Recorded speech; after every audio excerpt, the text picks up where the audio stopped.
Welcome to the Microsoft Visiting Speaker Series. My name is Rich Stokely. It's my pleasure to introduce Jonathan today.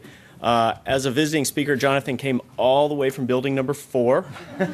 So he is actually a Microsoftie. He works in ASG in Office. Jonathan is a best-selling author. He has been featured on many of the most popular national television shows. He writes his own blog and podcast and has been featured on many top blogs as well. And he writes on the subject of health, nutrition, and exercise. Anybody here ever read a book on health, nutrition, diet, exercise? Okay, a few. So many of those books, I think you'll find, are based on theories or a very small set of interesting research or research that they think supports their point. When I stumbled on Jonathan's first book, the thing that struck me was it was 20% bibliography by weight. And that really resonated with me, and as I found anything I questioned or didn't understand, I could immediately go find out exactly what the supporting literature was. Now, as we look at Jonathan's new book, I think you'll see that that looks at even some of the more recent literature and really lays out a nice improved blueprint for how we can all establish and maintain fantastic health. Now, while his books, I know, have had and will continue to have a positive impact on people's lives, knowing that he is a full-time program manager and a full-time author and speaker, I'm looking forward to his book on time management, because that's unbelievable. Please join me in welcoming Jonathan Bailor. Thank you very much. I appreciate it. Thank you. Oh, thank you for that lovely introduction, and thank you everyone for making a lifelong dream come true. I never actually thought this day would come where I'd get the opportunity to speak in the context of being an author to a group such as this. So thank you very much. This is a moment I will remember for a very long time. So thank you for making it possible. And today's talk, I'm not going to regurgitate what's in the book. I'm going to go a little bit off track and hopefully provide a little bit of entertainment and also some science to complement what's in the book. But before I get into any of that, I wanted to give you guys a little bit of background on this journey and what it's meant to me and what it's meant to those in my life. So I started out life with two very, very academic parents. Both of my parents are college professors, and I have a much, much older brother who was very athletic. And this matters because when I was a child, I was very scrawny and geeky, and I continue to be geeky, and this is what led me to a passion for working at an engineering position at Microsoft. But growing up with a very academic household and with a much older athletic brother who I wanted to emulate, and being naturally thin, led me down a path of looking at the mainstream wisdom around eating and exercise. So going to gyms, reading muscle magazines, reading popular literature, in fact, going so far as to become a personal trainer. The way I paid my way through college was by being a trainer at Ballet Total Fitness in Columbus, Ohio. And I experienced something very unique in that time period of my life. As I mentioned, I was a naturally thin person. We sometimes lose sight of the fact that there are millions of naturally thin people in the world. We probably know and resent them because they just eat whatever they want and they don't gain any weight. And I experienced this firsthand when I was training because I was consuming literally 6,000 calories per day. I actually have Excel spreadsheets that track this. I would do double shots of olive oil with every meal in an effort to gain weight. This was during and before college, so I was between like 18 and 22 at the time. And the vast majority of my clients were not like me. They were females, generally over the age of 35, who would come to me literally in tears saying, "Jonathan, I swear to God, I'm doing what you're telling me." And I told them this: eat 1,200 calories per day, because this was before all of this. Eat 1,200 calories per day and exercise obsessively. And they're doing it. I'm watching them do it. I'm helping them create the food logs, enabling them to do it. They didn't get smaller, and I wasn't getting bigger. And look, we're all Homo sapiens. We're all people. We're all the same species. So how is it that we can react so differently? And no one's really asked that question before. No one's ever said, what is it about a naturally thin person that makes them naturally thin? And why aren't I like that? And this becomes kind of an emotional issue for me because I am a naturally thin person, and I remember and I regret thinking that people who struggled with their weight were somehow, it was a character flaw, right? That somehow I was doing something they weren't, and looking back on it, I wasn't. I was eating 6,000 calories per day and not exercising as much as my clients, yet I couldn't gain weight and they couldn't lose weight. And sadly, that's the way our culture has been looking at weight issues for the past 40 years, as a character flaw and as a moral issue. And the reason that matters so much is because once we resign ourselves to obesity is just a matter of gluttony and sloth, and you just need to eat fewer calories, we stop asking questions. And we stop trying to solve the problem because the solution is we just need to try harder. And we all just need to just work harder and eat less and exercise more. We all just need to count calories more precisely. And we know that doesn't work from our own personal experience. And what blew my mind, so I'm having this experience, I'm eating 6,000 calories a day, my clients are eating 1,200 calories per day, I'm not getting bigger, they're not getting smaller, we're both just getting sick and sad. I retired from being a trainer because my goal was to help people. I wasn't helping them, I was actively hurting them, and I couldn't even help myself. So I stopped doing that, but my passion to try to figure out a way to change the human body and the human mind through eating and exercise didn't go away. And this is when the geeky academic side came out, because I said, well, where else can I get my information? I'm already an expert, supposedly. I'm a personal trainer. People are paying me thousands of dollars to give them advice, which is not working and in fact making them worse. So I said, well, where do I get my information from? And I started talking to my parents, who are again professors, and they said, have you ever looked at the primary research? Have you ever used like an academic journal, maybe, or looked at these, not physicians, ironically, right? Like an MD, a general practitioner. My mother teaches English literature. She's a professor. If I said, Mom, teach me calculus, just because she's a professor doesn't mean she would be an effective calculus teacher, right? So just because someone's an MD, most MDs, there is no nutrition education requirement to get an MD. Zero, none. That doesn't mean MDs don't know what they're talking about. It just means there's entire other areas of research, like endocrinology and endocrinologists, people that study your hormones, gastroenterologists, people that study your gut and the role that gut bacteria plays on your health, neurobiologists, probably the most influential field when it comes to weight regulation, people who study your brain and how your brain regulates everything else about your body. So might it have a role in your weight? Absolutely. But no one's looked at those areas. We have literally been told, think about this for a second. Could you imagine if in any other area of our lives, we use the same technology we used 50 years ago? Like, think about the way computers worked 50 years ago. They're the size of this room. We don't use the same phones we used 5 minutes ago, let alone 50 years ago, but we literally are using the same eating and exercise information we were given 50 years ago. In the face of the worst obesity and diabetes epidemic in history. So it's not as if it's working so well so we can just stop, right? The economic burden of just type 2 diabetes, not obesity, just type 2 diabetes in this country is $50 billion greater than the economic burden of tobacco in all forms. So it's not as if this theory of just try harder to overcome your character flaw from 50 years ago is working. And this is what I started to see when I dug into the primary research and started to get my information from people who spend their lives in lab coats rather than people who spend their lives wearing spandex or on talk shows. And it changed my life because I couldn't find support for what I was taught as a trainer. It didn't exist. The first 3 years of my research were spent trying to confirm what I believed, and I couldn't do it. It was literally impossible.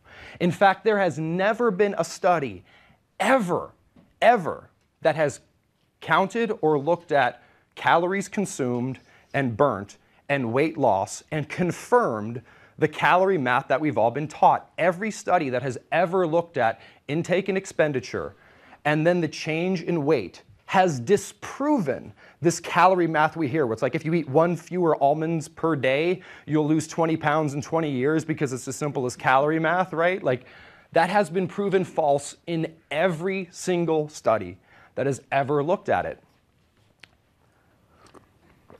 The challenge, though, is that this model of eat less, exercise more is intuitive. This is why, in addition to this moralistic idea of obesity is just a character problem, which is false, it's a disease, and we can talk about that more later. In addition to that, the reason this eat less, exercise more mythology, despite being disproven in every study that's ever looked at it, lives on is because it's intuitive. But just being intuitive doesn't make something right. Look out the window. It looks like the Earth is flat, doesn't it? It really is intuitive that the Earth is flat. And if it wasn't flat, wouldn't none of the people on the bottom fall off? Right? But being intuitive doesn't make something right. And once we start to understand science and scientific laws, such as the law of gravity, we can start to understand how, no, the Earth doesn't have to be flat. And once we start understanding biological laws, for example, that the body doesn't work like math, it doesn't work like algebra, it works like biology, then using algebraic models to understand a biological organism makes about as much sense as thinking that the Earth is flat. So anyway, that's my personal note. And I want to mention that because I'm not going to get too tactical on what I want you to do today. The book covers that in detail. What I want to give you are these seeds that I believe once you plant them in your mind, how you look at eating and exercise will be forever different, because that's the impact it's had on me, and I believe that's why the book has been successful. Because it will cause you to question these things that have been shoved down our throats as gospel for 40 years, which literally have no basis in science. Their basis is in false appeals to authority, false appeals to intuition, and frankly, scientific laziness. So I want to confront and bust some of those myths and help plant those seeds for you today. So, first of all, imagine someone who's struggling with their allergies, right? They breathe and it makes their eyes water. Imagine telling that person the solution to treating their allergies is to breathe less, right? Like, it's true. Your eyes will stop watering if you stop breathing. That's absolutely true. It's true, right? And if you stop eating, I guarantee you will lose weight. If you just completely stop eating, right? That doesn't mean it's a healthy or helpful approach, right? So just because something works, like, we need to question what works means. No one has a hard time losing weight. We've all lost weight. The issue is maintaining a healthy weight and energy levels and sex drive and mental acuity and happiness simultaneously. So will going on a 1,000 calorie diet, injecting yourself with whatever, I don't want to get anyone in trouble, and spending 2 hours on a day exercising make the number on the scale go down? Yes, it will. And if you can keep that up for the rest of your life, will you maintain that weight loss? Yes, you will. Should anybody have to do that? I would argue no.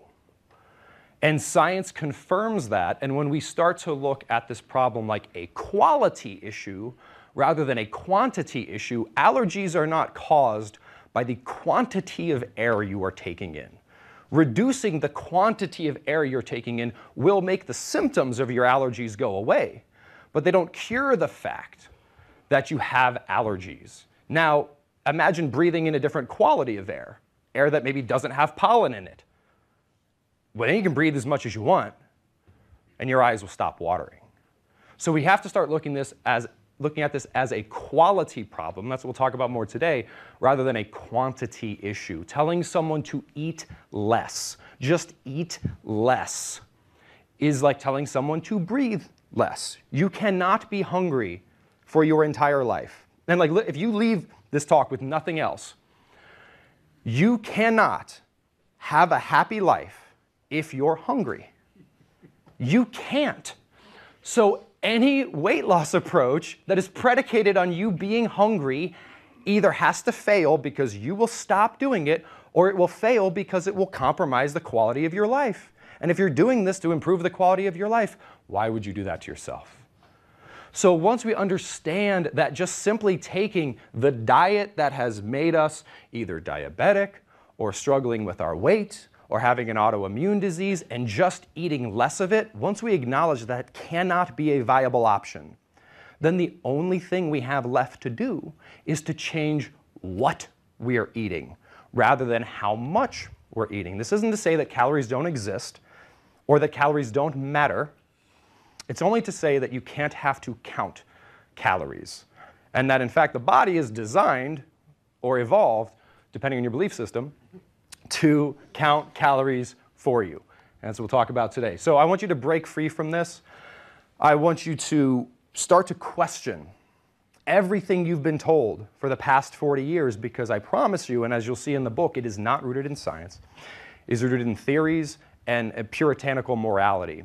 So I'll give you 4 examples. And before I do that, I will talk about this slide. So it's important to note that really I don't care whether it's a diet or a lifestyle, vegetarianism, Mediterranean, kosher, halal, paleo, low carb, and a lot of these seem like they're very different. Like, is paleo the opposite of vegetarianism? But what's interesting about all of these lifestyles that have somewhat withstood the test of time, there's hundreds and hundreds of diets, but really these are the ones that kind of bubble to the surface. Why? Because people are often able to achieve great results with them and to stick with them. So what do all of these have in common? They don't count calories. They don't tell you to eat less. They tell you to change what you're eating.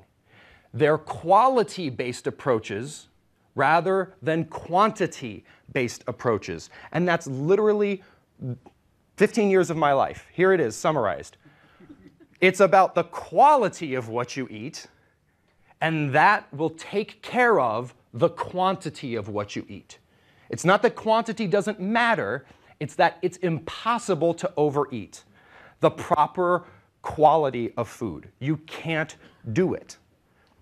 As evidenced by the fact that before anyone knew what a calorie was, let alone count them, we had sub 3% rates of obesity. So, like, think about that for a second. The answer is just, actually, the nutrition labels just today got updated. The calorie count is now gigantic. So now, right, we're going to solve the obesity epidemic because people have a better understanding of the number of calories they're consuming. You can do calorie math more precisely now. How could that possibly solve a problem when no one even knew what a calorie was prior to the problem existing? Right? Like, this has gotten so confused. So again, calories what? No one knew what a calorie was, let alone count them prior to the obesity epidemic, so we can't be forced to count them to solve the obesity epidemic. Now, this does not mean that calories don't count. Calories do count. That doesn't mean you have to count them. Let me explain. If you drink 10,000 calories of melted butter per day, every day, for a year, even though that won't release any insulin that we all hear so much about, you will gain fat, a lot of fat. But nobody does that, and nobody will do that. Okay, so calories do count, but you can't have to count them. Another way to think about this, if you had to consciously count calories, let's just say for a second you have to consciously count calories. One, that assumes that your body is really, really stupid by default, that it can't manage its energy balance on its own, which is odd considering that most of us, if we're not diabetic, don't think about our blood sugar at all. Our body is just somehow able to regulate our blood sugar within this very narrow range, automatically. It's not magic, it's homeostasis. That's how our body works. And isn't it amazing that if you drink more water, you don't have to think about it, you just go to the bathroom more? Right? Like, that's just how the body works, right? We all learned back in high school biology class this term called homeostasis, which is that the body, any living organism, seeks to maintain balance. That life exists within a very narrow range. And our brain, specifically our hypothalamus, does that for us with our blood pressure, our blood sugar, and also our body composition. And the actual cause of obesity is the dysfunction of this system. It's not a dysfunction of your character, it's a dysfunction of the system. Think about obesity like diabetes, right? Because we all know that blood sugar is homeostatically regulated, just means that if your blood sugar goes up, you don't have to think about it, your body does stuff to bring it back down, and if it goes down, you don't have to think about it, your body does stuff to bring it back up. Now, the fact that blood sugar is automatically regulated doesn't mean that system can't break down. 1 out of every 4 Americans actually have that system broken down or in the process of breaking down by being diabetic or being pre-diabetic. Diabetes is the breakdown of the auto-regulation of blood sugar. And when that system breaks down, guess what you have to start doing? Consciously monitoring blood sugar, because the system that's supposed to do it for you is broken. But again, injecting yourself with insulin will never solve diabetes. It's taking over the breakdown of the system and doing manually that which should be done automatically if we could cure the disease. Obesity works the same way. Obesity is a disease that takes place in the brain, your hormones, and your gut, which breaks down your body's automatic ability to regulate energy balance for you. Now, one way to treat the symptoms of that disease is to take over that process manually. But that's not sustainable nor enjoyable. Wouldn't it be more productive to heal the brain inflammation or to heal the gastrointestinal dysregulation or the hormonal dysregulation that underlies the breakdown of the system itself, rather than trying to take over what should be automatic and regulated by the system itself? Think about it a little bit like a clogged sink. What causes a sink to overflow? It's not a lot of water. It's a clog in the sink. And a clog in a sink, even if you've got one little drip of water coming in, will eventually cause the water level to overflow. It's because the sink has lost its ability to balance itself out. Now, you could just say the answer to your clogged, overflowing sink is to never wash your hands again. Just stop. Just have less water in. But again, that doesn't solve the problem. And you could sit at the sink with a teaspoon, throw on your spandex, put on some techno music, and just bail water out with a teaspoon for like 2 hours per day, and you'll sweat and it will feel like you're doing something and the water level will go down. But the clog is still there. The system itself is still broken. And that's again why food quality matters so much. By manipulating the quality of what we eat, we will heal that system and we will re-regulate our body's ability to balance calories for us. Another thing to think about. If we needed to consciously count calories, how does any other species on the planet avoid obesity? Because they can't even conceptualize what a calorie is. But yet somehow, left to their own devices, they don't become overweight. In fact, in university settings, when they try to study obesity, they usually use rodent models, so rats or mice. And up until, I think it was about 50 years ago, they couldn't make rats and mice obese. In fact, you talk about many of these studies in the book where they would literally pump excess calories into the stomachs of rodents. And the rodents would respond by being more active automatically or down-regulating the food they eat. Somehow, miraculously, no, it's because we all have this thing called the hypothalamus in our brain which balances us out automatically. So they could not make animals become fat until they discovered what they call, affectionately in research circles, the cafeteria diet, which is they started feeding rats and mice what we eat today. And effortlessly, the rats and the mice became obese. And this isn't limited to rats and mice. You've probably heard of grass-fed beef versus grain-fed beef. All right, so the reason cattle are fed corn and grain is to fatten them up. Because left to their own devices, a cow eating an unlimited amount of grass, it can eat grass, that's all it does, it just eats all day long, does not become overweight. It's only when they change the quality of what the animal is consuming that weight becomes a problem. One other point I forgot to make on the first slide, but is interesting nonetheless. So we talked about animals. Think about also this idea that you need to consciously regulate stuff, okay? If that premise were true, so let's say it's true, you do need to consciously count calories, you must consciously count calories. That can't just apply to calories. Like, what about vitamin C? Like, why don't you have to consciously monitor the amount of vitamin C you take in and the amount of vitamin C you urinate out? Or what about like phosphorus and riboflavin and thiamine and zinc and the 2,000 variants of vitamin D? If you needed to consciously monitor these things, wouldn't you need to consciously monitor everything that's essential for life? Like, what about the essential amino acids? Of course, that can't be true because we wouldn't be able to do anything else in our lives. That's why our brain has sections of it designed to handle these things for us, assuming they aren't broken through the improper quality of foods. Everything else. Oh, this was the point about vitamins and minerals. So, everything else doesn't require conscious regulation, so why would energy balance? All right, point 4, there you go. Bodily function. So I've alluded to this already, but seriously, think about every other thing in your body. Everything else. Your heart rate, your breathing rate, hydration levels, sleep, body temperature, blood pressure. All of them balance themselves out. That doesn't mean you can't get hypertension, right? The fact that your blood pressure, your body tries to regulate it, doesn't mean that system can't break down, but you don't get hypertension by eating too many calories. You get hypertension from the quality of food you're eating. So this is, again, we have to free ourselves from this calorie mythology, because if we're aiming at eating fewer calories, we're just aiming at the wrong target. And in fact, we'll artificially deprive ourselves of the essential vitamins, minerals, amino acids, and fatty acids that we need to heal this system itself.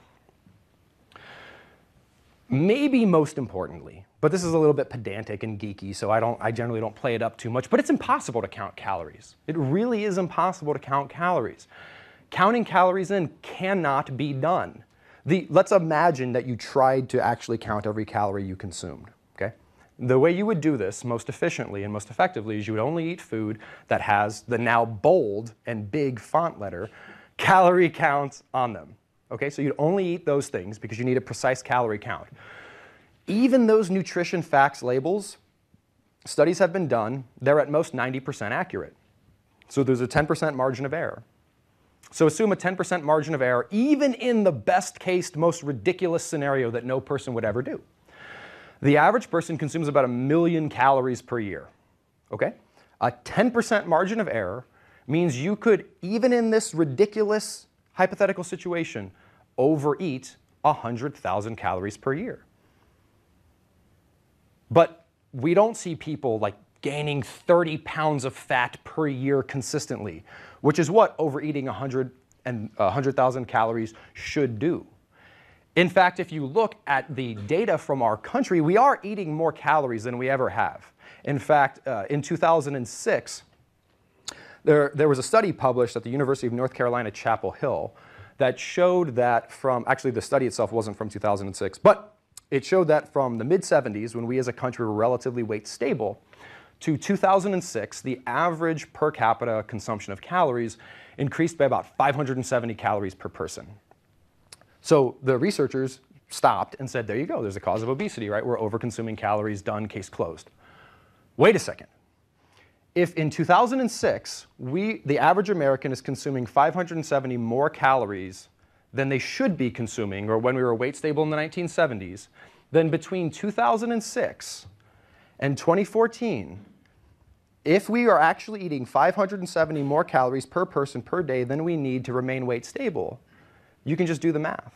570 additional calories per day times 365 days in a year times 8 years equals enough calories to say that the average American should have gained 476 pounds of body fat since 2006. Since the 70s, the average American has gained 20 pounds of body fat. And since the 1970s, we've consumed enough excess calories to gain about 1,100 pounds of body fat. How do you explain the fact that the average American has only gained 20 pounds of fat in the face of consuming enough calories to gain 1,100 pounds of fat? Could it be that their body is trying its damnedest to regulate their weight, but it's just being overwhelmed? The answer is yes. Every single study that has ever looked at overconsumption of calories has shown that one thing happens consistently all the time in every single person if they're overfed. Their metabolism speeds up. And you know what happens consistently if you underfeed people? Their metabolism slows down. Can there be any debate that the body is trying to balance itself out? When you eat more, you burn more. When you eat less, you burn less, automatically. That's the body trying to balance itself out. So calculating calories in is impossible, and the math just doesn't add up. Calculating calories out is even more ridiculous. So I'm really, really sorry for anyone who this Christmas season got one of those calorie counter bands. Because, well, I mean, it's all good. To be very clear, we should be active, we should exercise, it's incredibly good for us.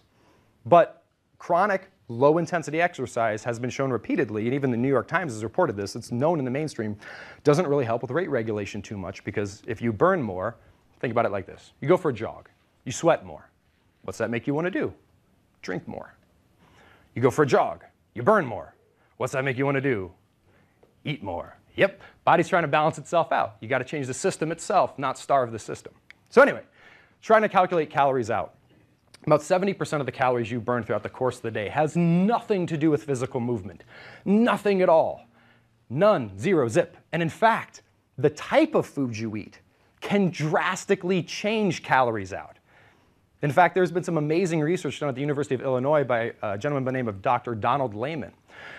This is going to get really geeky here for a second, but oh well. So imagine if you consume protein in about 30-gram doses. You take an amino acid called leucine, and you elevate it to a certain level in your bloodstream. This goes through a pathway in your brain. It's called the mTOR pathway, which triggers this process known as muscle protein synthesis. So when you eat a certain quantity and quality of protein, it takes a certain amino acid up to a certain level in your bloodstream, which goes through a certain pathway in your brain to trigger this metabolic process called muscle protein synthesis. What that is your body rebuilding itself.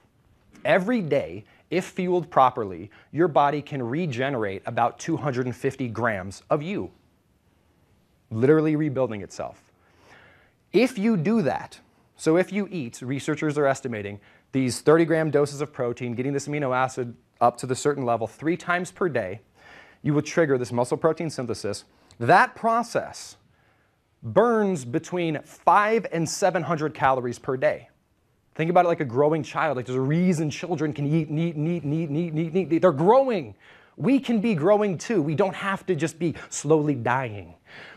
We can grow as well, but that growth process burns 700 calories per day. You would have to jog for 3.5 hours to burn 700 calories.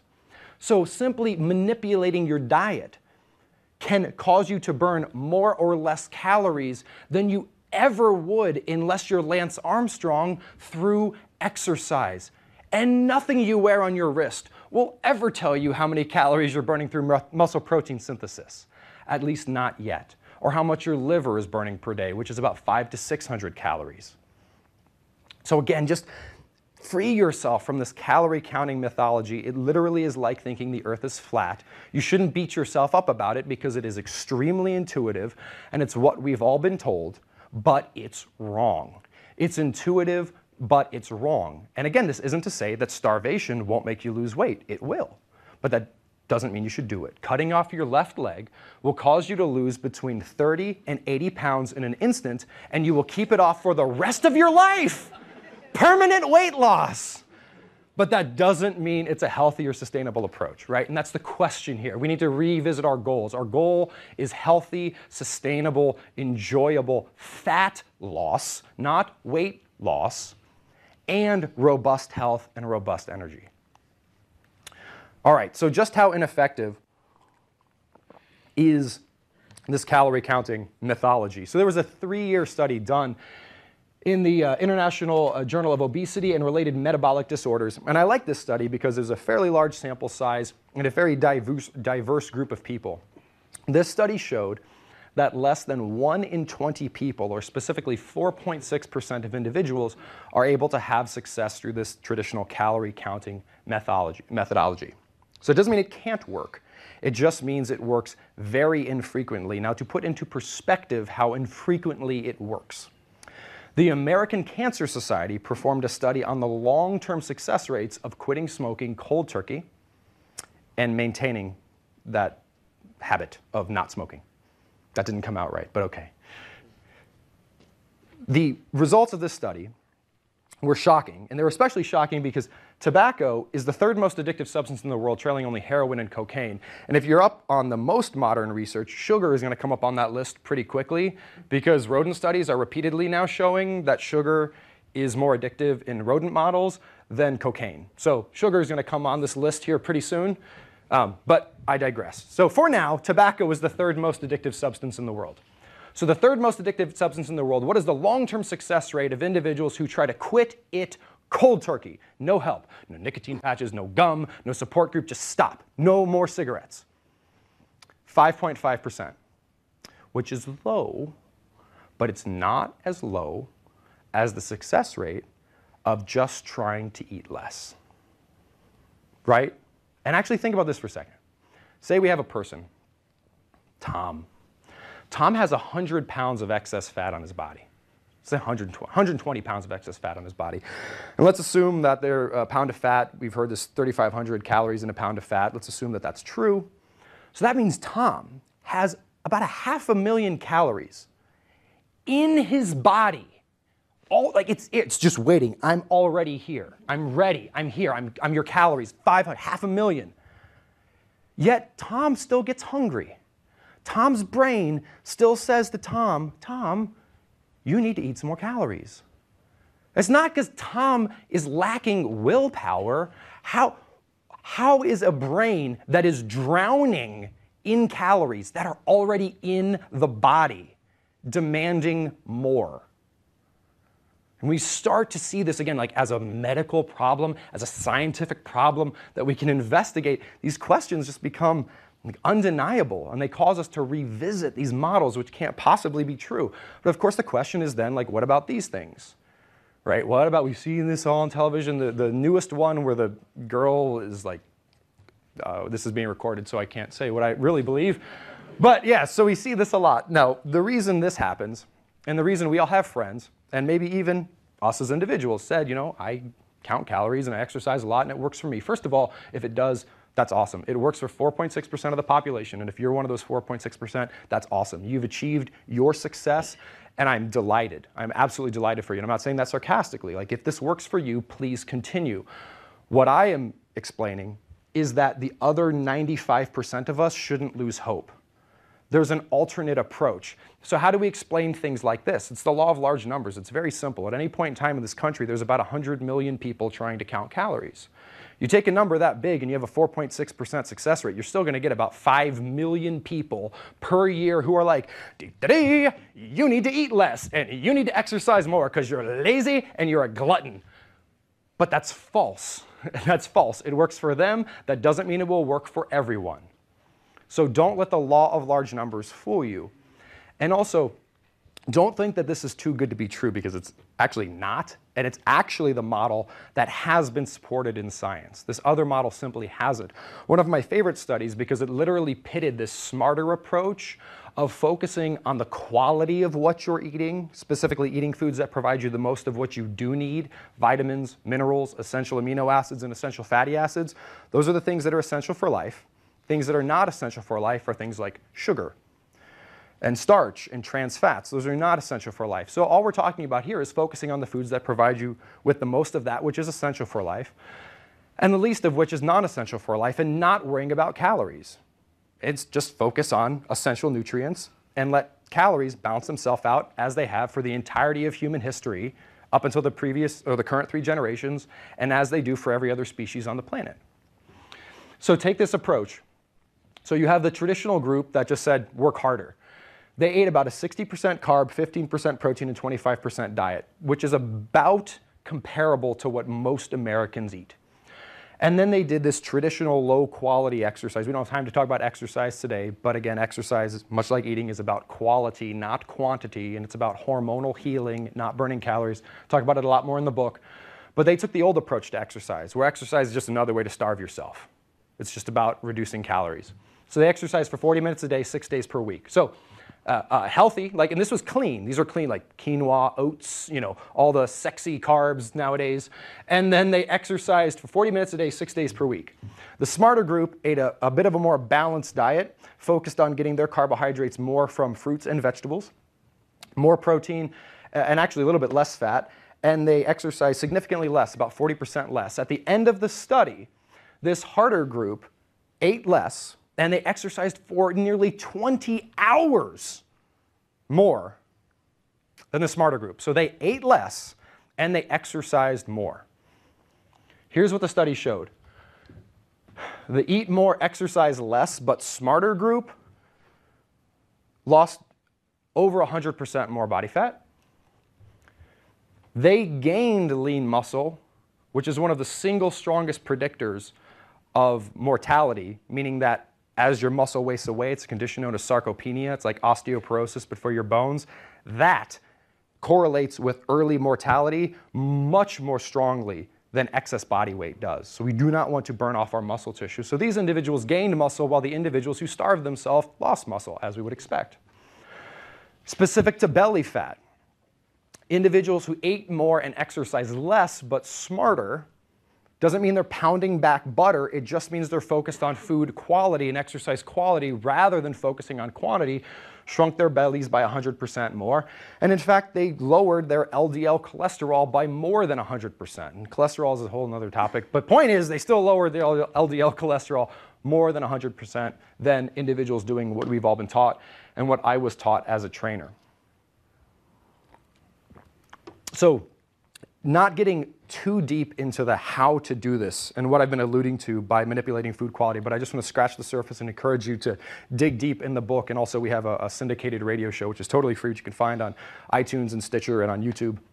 But the quality of the food you eat is determined by 4 things. This isn't the Jonathan scale of quality. These are the 4 factors that have been studied rigorously in clinical settings, right? Not observations, but in clinical settings. There's a big difference between observing a population and being in a controlled environment.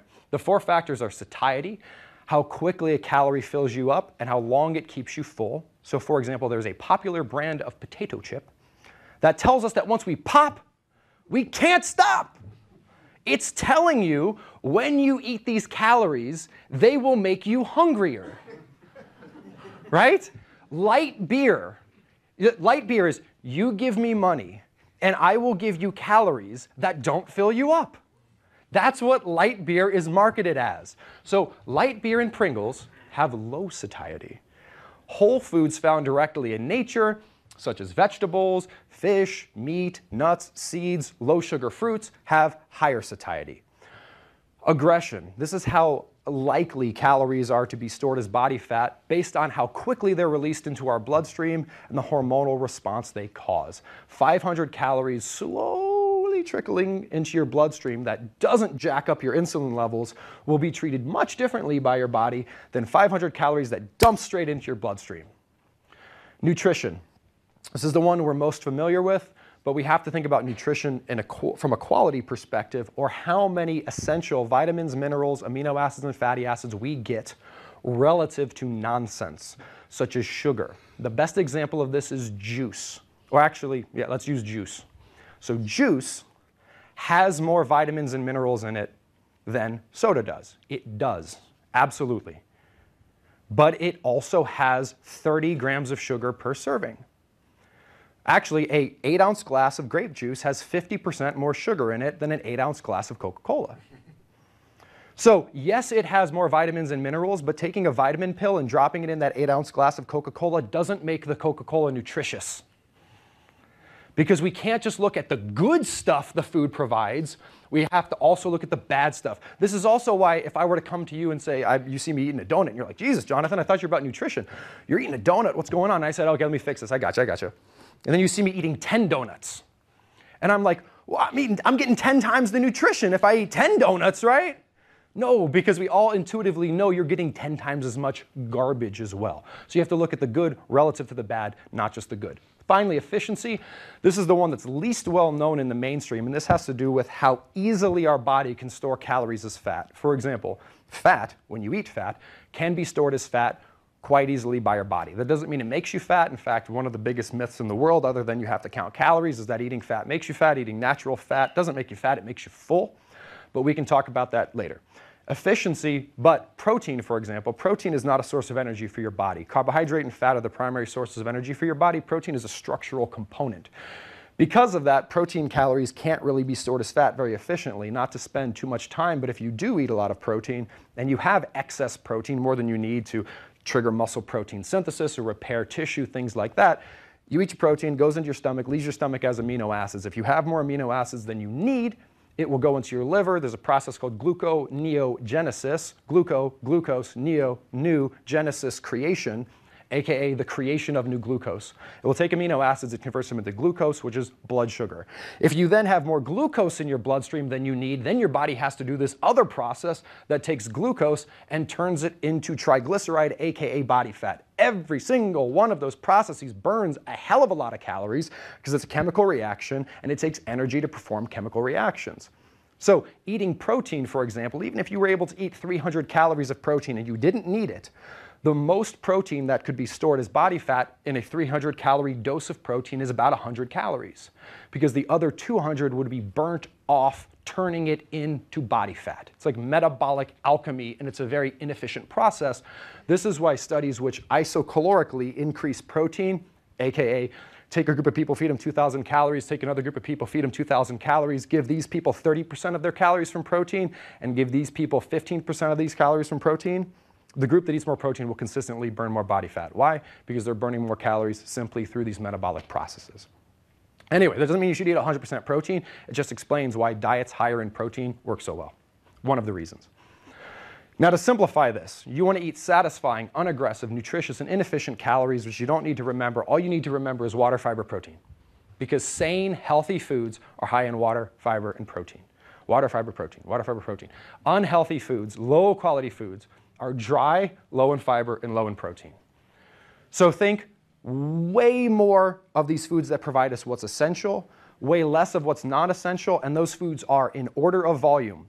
Like if you do nothing else, I'm not saying you should stop exercising, continue to exercise, but like literally just for 21 days, just try this. Just willing suspension of disbelief, just try this. Eat way more non-starchy vegetables, way more. I'm talking double-digit servings per day. Like, try to find a way, breakfast, lunch, and dinner, get 3 servings of vegetables in at each meal. That'll get you to 9, and then eat a snack. That'll get you to 10. And we describe how to do that very efficiently, cost-effectively in the book. And when I say non-starchy vegetables, I mean vegetables you could eat raw. You don't have to eat them raw. In fact, I would encourage you not to eat them raw initially because you'll find them disgusting and then you'll stop doing it. I would encourage you to saute them in healthy fats such as coconut oil or even a bacon grease. Generally speaking, you want to cook in saturated fats because they don't oxidize under heat. We can talk about that later, but don't feel like you need to eat vegetables raw. Focus on green, leafy vegetables, saute them in a delicious, healthy fat, and put them on half of your plate. And of course, you can eat raw vegetables. Raw vegetables are fabulous for you. I just don't want that to deter you from eating vegetables in general. But again, vegetables that could be eaten raw. Potato can't be eaten raw. Corn can't be eaten raw. Those aren't vegetables. They're starches. Way more non-starchy vegetables. All right, so that's half of your plate, conceptually. That's the vast majority of the volume of food you're putting into your body. The vast majority should be non-starchy vegetables, especially green leafy vegetables. And you get bonus points for things like kale, for things like chard, for things like bok choy, spinach, romaine, Brussels sprouts. Deep green leafy vegetables are literally therapeutic. They unclog your sink. They cure your allergies, to tie back all the crazy analogies I've given in this presentation so far. Next on your plate, and next in terms of volume, should be nutrient-dense protein. So these are foods that get the majority of their calories from protein. That's a really important point. The majority of their calories from protein. An egg is a very healthy food, but it gets 64% of its calories from fat and 35% from protein. It's a good source of fat. It's not a good source of protein. Nuts get about 80% of their calories from fat. If you want to get 30 grams of protein from nuts, you are going to overeat because they are not a good source of protein. They're a good source of fat. So when I say nutrient-dense protein, I mean foods that provide you the majority of their calories from protein, contain minimal toxins, and contain a bunch of essential vitamins and minerals. These are primarily, and I know we've got vegetarians in the audience, so we can talk about this afterwards, but just primarily, these are found in seafood of any form, ideally wild-caught, and humanely raised animals. So grass-fed beef, free-range chickens, generally eating sick animals will cause you to become sick as well. So it's better to eat humanely raised, non-sick animals. So any kind of seafood, eat a lot more seafood and focus on eating nutrient-dense proteins such as animals that were raised humanely. More whole food fats. Right now, chances are, if you're like most Americans, you're getting the vast majority of your calories from starch or sugar. And it's not that carbs are bad. It's just that carbs are like fats and proteins. There's high-quality sources, there's low-quality sources. I want you to focus on high-quality sources, and that's why the primary focus of this way of living is non-starchy vegetables, which are carbohydrate, just the highest quality sources. But if you're not eating all the sugar and starch, where are you getting your energy from? You're getting your energy from whole food fats. These are foods that get the most of their calories from fat and are found directly in nature, such as eggs, nuts, and seeds. Some of my favorite and some of the best for you are things like macadamia nuts, cocoa, coconut, chia seeds, flax seeds, fatty fish, eggs, olives, and avocados. They're fabulous for you. And in fact, by eating more fat rather than making you fat will help condition your body to burn stored fat. Here's the very quick version of how this works. You'll hear people talk about this on the internet, like being fat adapted. Here's what this really means, very quickly, because we're running short on time. Right now, chances are, if you're eating 50+% of your calories from carbohydrate, your body's sugar adapted, meaning it likes to run on sugar. You're giving it mostly sugar, so it's used to burning sugar. Okay? You can't really store sugar in your body. You have a teeny tiny bit stored in your muscles called glycogen, but it's not a lot, and it's used for like burst training and emergencies. It's like kindling. It's not your savings. It's not what fuels you throughout the day. So you can't store energy as sugar. So let's say you eat a lot of sugar, your body's used to burning sugar, it wants to burn sugar, you eat a bunch of sugar for breakfast like most Americans do, and then your body burns through that sugar and it's hungry. You eat breakfast at 7 a.m., it's hungry at 9 a.m. Why is it hungry? Why is it hungry 2 hours later, especially if you have some excess fat on your body? It's hungry because you feed it sugar. It's used to burning sugar. It wants to burn sugar. What's stored on your body? Not sugar. So by eating sugar, you're training your body to eat sugar, which makes you want to eat sugar, because the only way your body can eat sugar is if you eat sugar. For example, if you eat mostly fat, most of your calories from fat, here's what happens. So you eat breakfast. Breakfast is egg-based with a bunch of vegetables in it. You're going to get the majority of your calories from fat. You're going to get some wonderful protein as well. 9 o'clock comes around, your body's burned through those calories. What does it do? It says, I need some more calories, and I like to burn fat. There's some fat over here. There's some fat over here. Just because fat didn't pass through your lips doesn't mean it then can't burn it off your hips. So ironically, while we've been told that eating fat makes us fat, eating fat in place of garbage carbohydrate enables your body to fuel itself using your stored fat.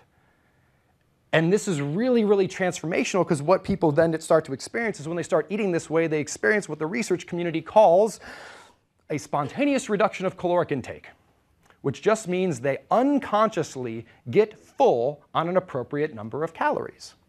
They're not trying to eat less. They just spontaneously do, because ironically, they're not eating less. They're just supplementing the food that passes through their lips from the food that's already stored on their hips, because their body has regained its ability to burn its stored body fat. So eat more whole food fats. This doesn't mean eat more Spam. This doesn't mean eat more canola oil. This means eat more whole food fats. This also doesn't mean, this might ruffle some feathers, eat more coconut oil. Coconut oil manufacturers will tell you, take 2 tablespoons of coconut oil per day. Coconut oil is a processed food. It doesn't mean you can't cook with it, but it means that I'd rather you eat coconut. Or olives in place of olive oil. Eat the whole food. Absolutely, you can cook with oils, but focus on getting the vast majority of your calories from whole food fats. Finally, more low fructose fruits.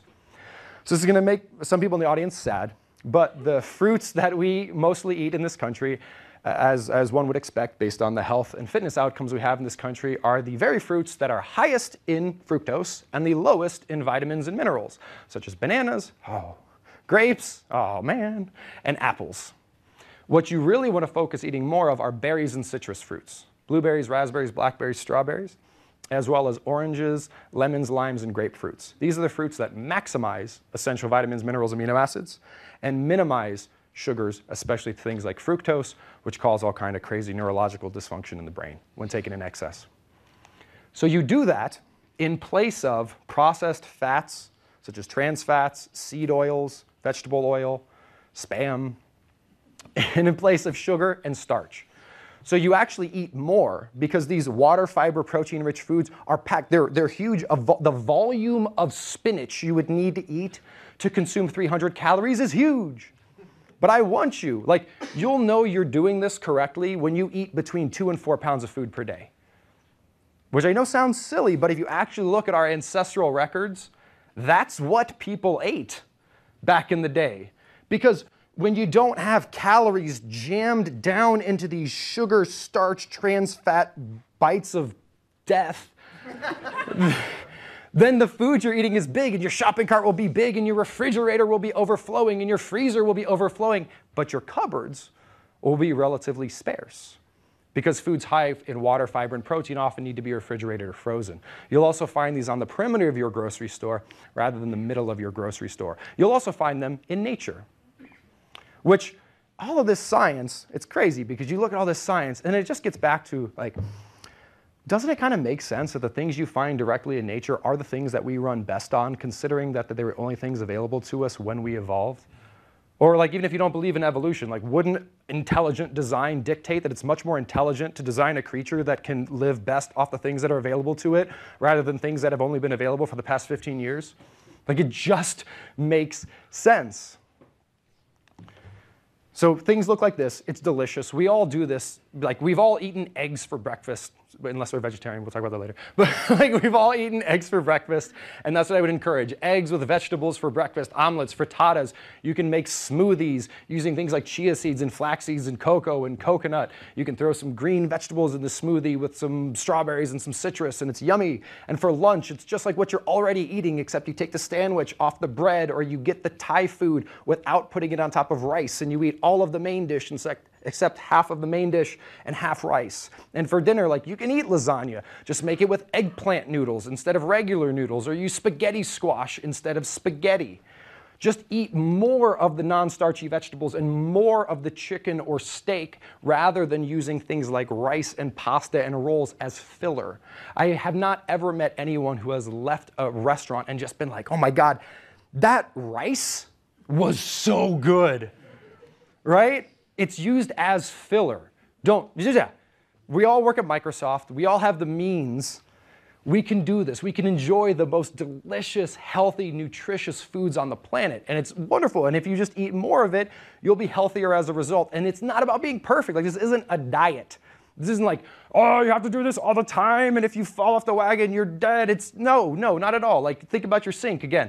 If you get a little bit of hair in your sink every once in a while, it doesn't cause a clog. It's the continuous, just get all the hair in the sink. That's when it gets clogged, right?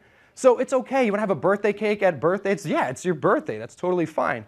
Eventually, what you'll find is that when you eat this way, which I call a sane lifestyle because it's satisfying, unaggressive, nutritious, and inefficient, that it will make you feel and look so good that you'll start to be like, I bet I could make that birthday cake with coconut flour and xylitol and still have birthday cake. And in fact, I'm going to put some eggs in there, and wow, that's actually healthier for me than the dinner I used to eat, so I'm going to have birthday cake for dinner tonight, and that would be okay. It's about making smart substitutions, not depriving yourself. The thing that's so brilliant about this lifestyle, in addition to never needing to count calories and never needing to be hungry, is there's no flavor that's off limit. Sweet, salty, bitter, fatty, they're all possible. You just use smart sweeteners like stevia and low hongo and xylitol or erythritol. Fat, we've already talked about, you can enjoy in abundance. Meaty, you can enjoy in abundance. Bitterness, the vegetables are pretty bitter, but you'll get used to it. It's all right. You're going to saute them in butter, so it's okay. And again, sweet fruit is fine. So you'll get back to normal by getting back to normal, right? This seems like, oh my God, this is crazy.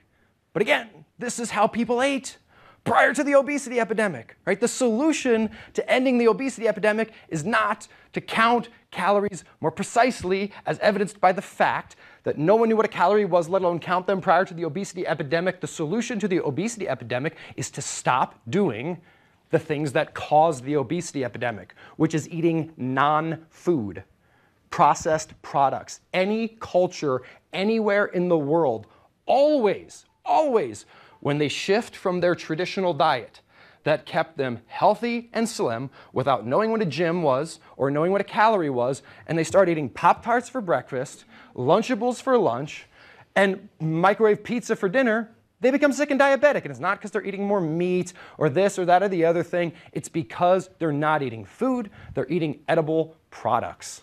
I don't care how hard you count calories eating edible products, you will struggle until you shift from thinking about food quantity and calorie quantity to food quality. And it can't be complex. It can't. How could we have survived as a species this long if not dying was hard? Right? Like, this can't require these like Hollywood secret pill, take this root of some sort. It cannot require that because no one had this problem prior to those things existing. So anyway, hopefully that was helpful. There's a lot more research in the book. And of course, if you check out caloriemythbook.com, there's a lot more. We're just scratching the surface here, and I hope that was helpful. Thank you.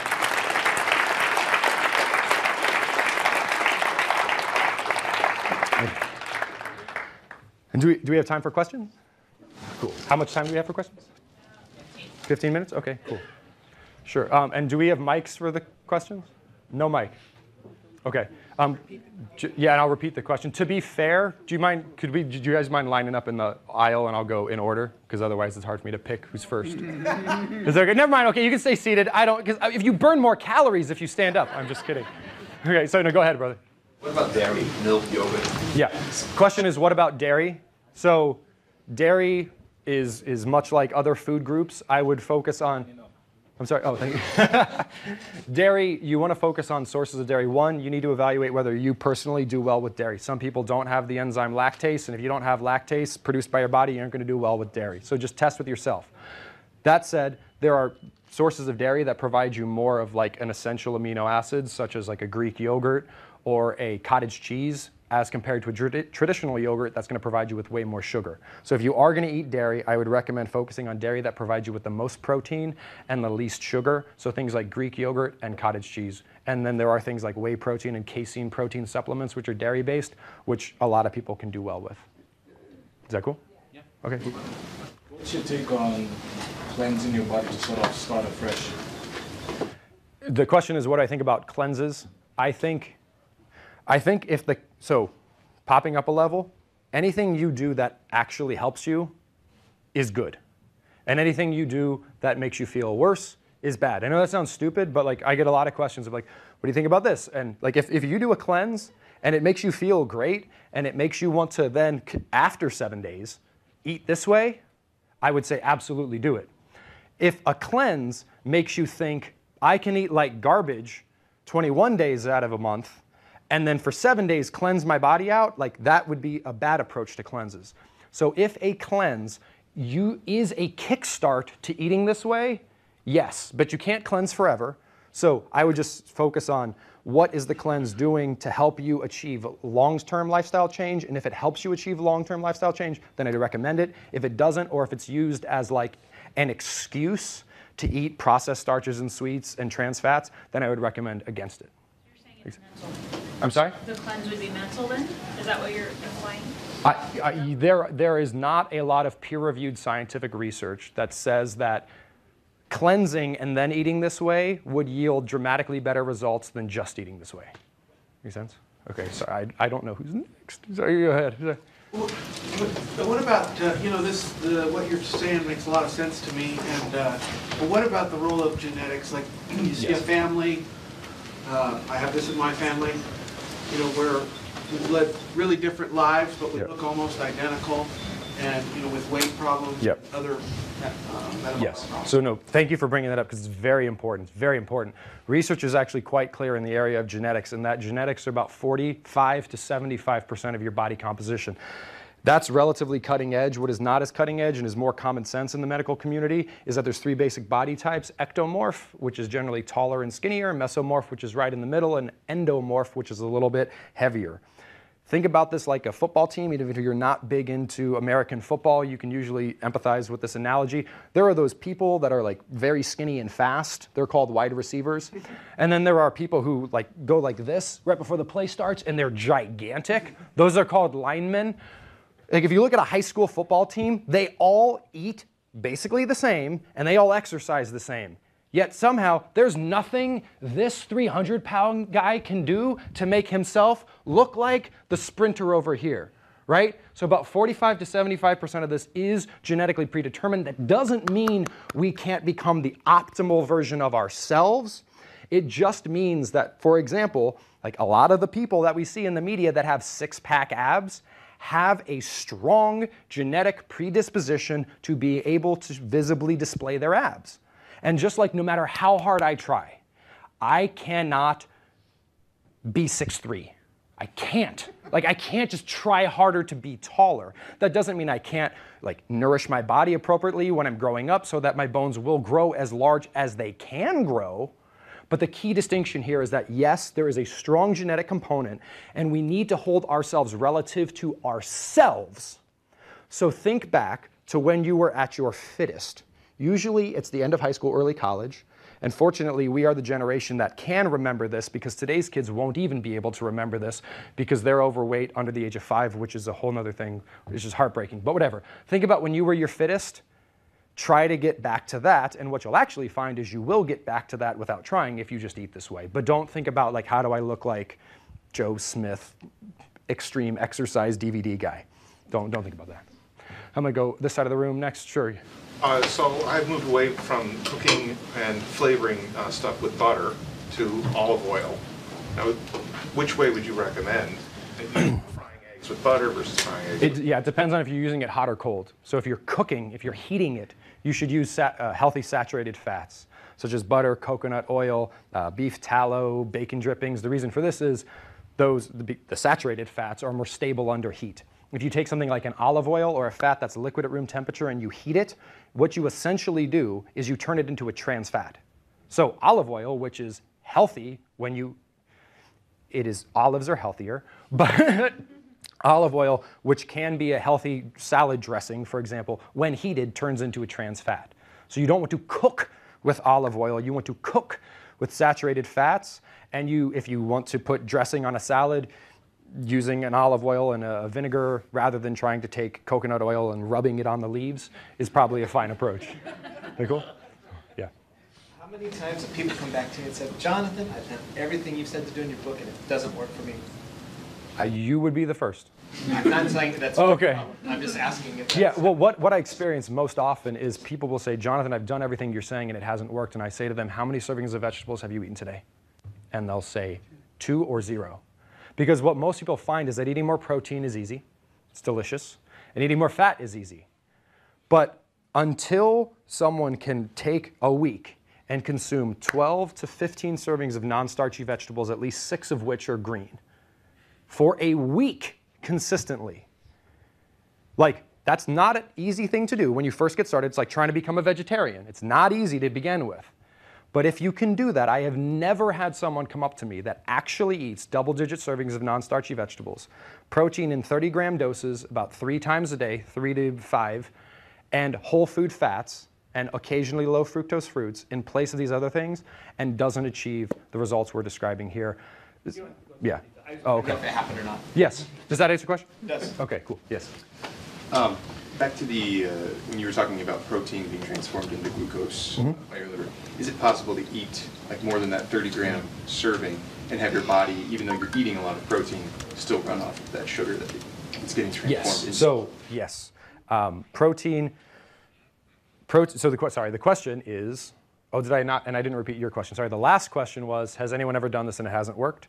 The question here is essentially, can you cause your blood sugar to go up? Can you get weight gain by overeating protein?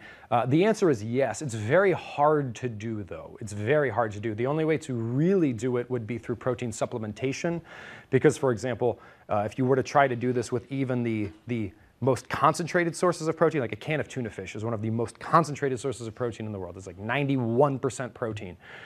You would have to eat like 3 cans of tuna in one sitting to eat enough protein to go through gluconeogenesis to actually have an impact on your blood sugar. If you are like if you're a diabetic and you're looking at your blood sugar, it is important to note, this is getting really geeky, but that different sources of protein have different levels of an insulinic response.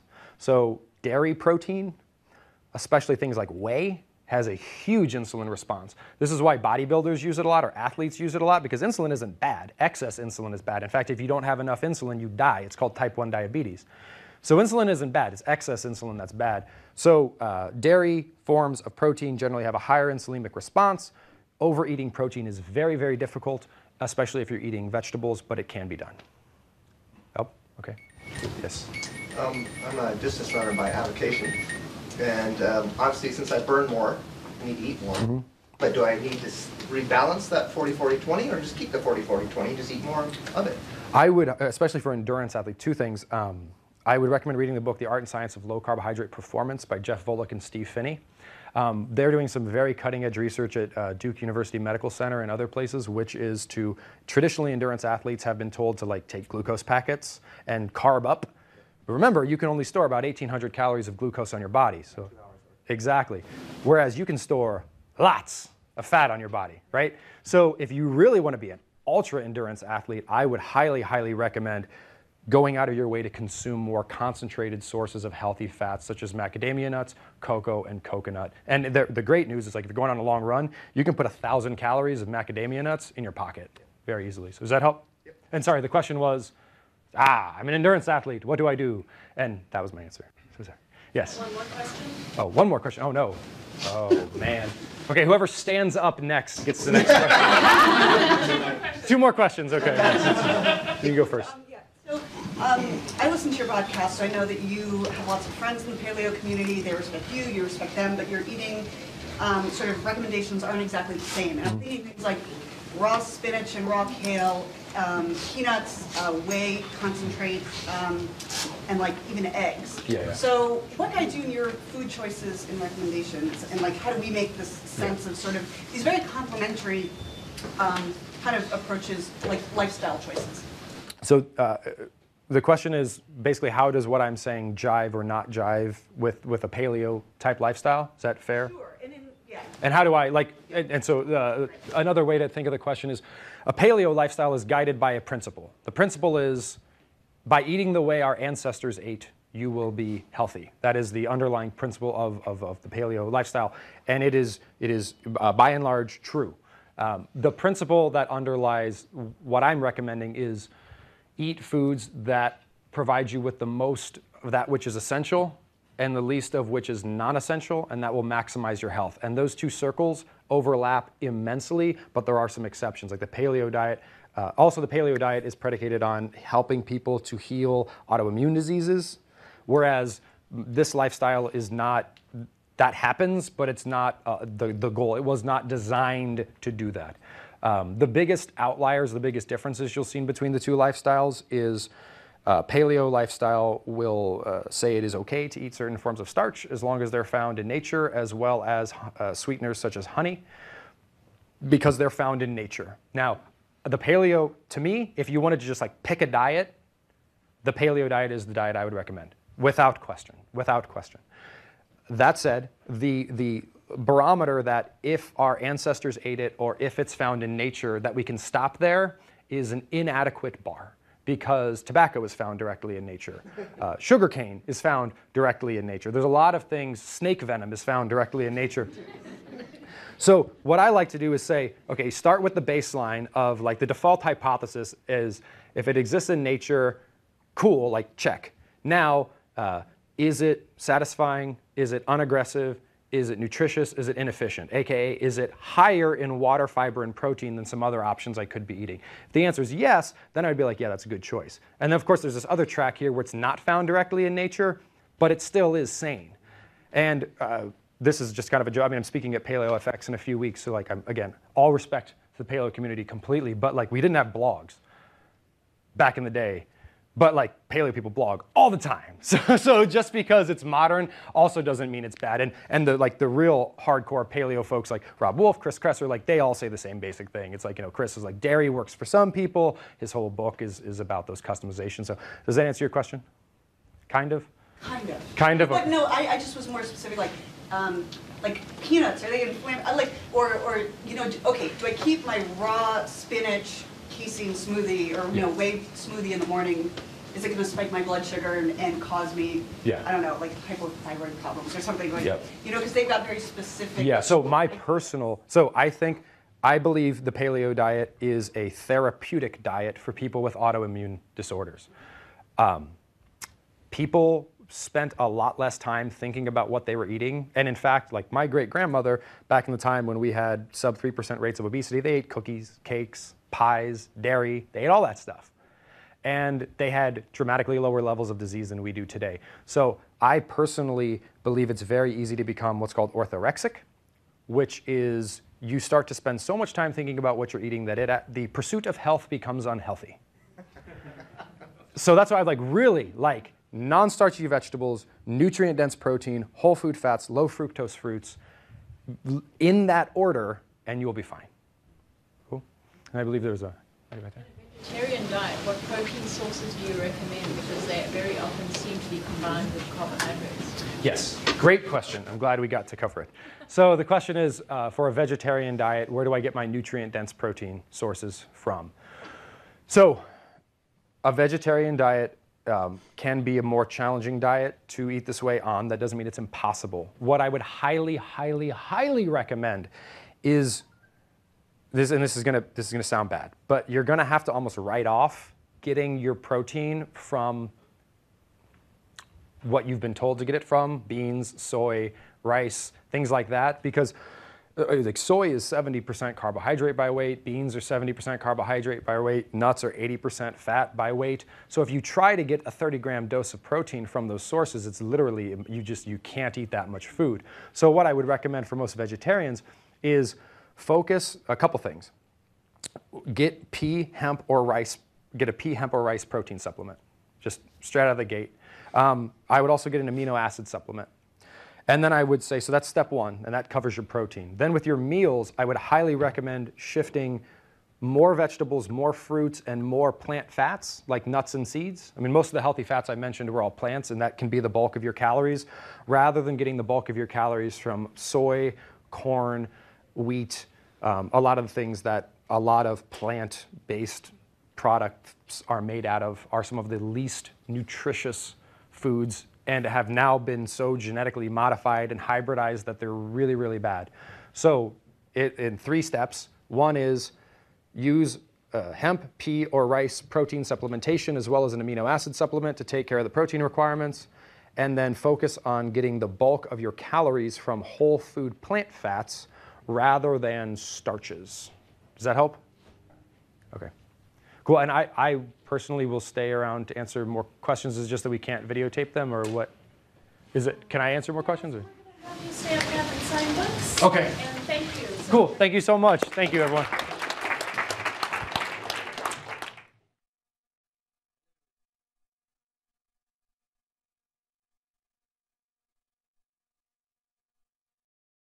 Each year, Microsoft Research hosts hundreds of influential speakers from around the world, including leading scientists, renowned experts in technology, book authors, and leading academics, and makes videos of these lectures freely available.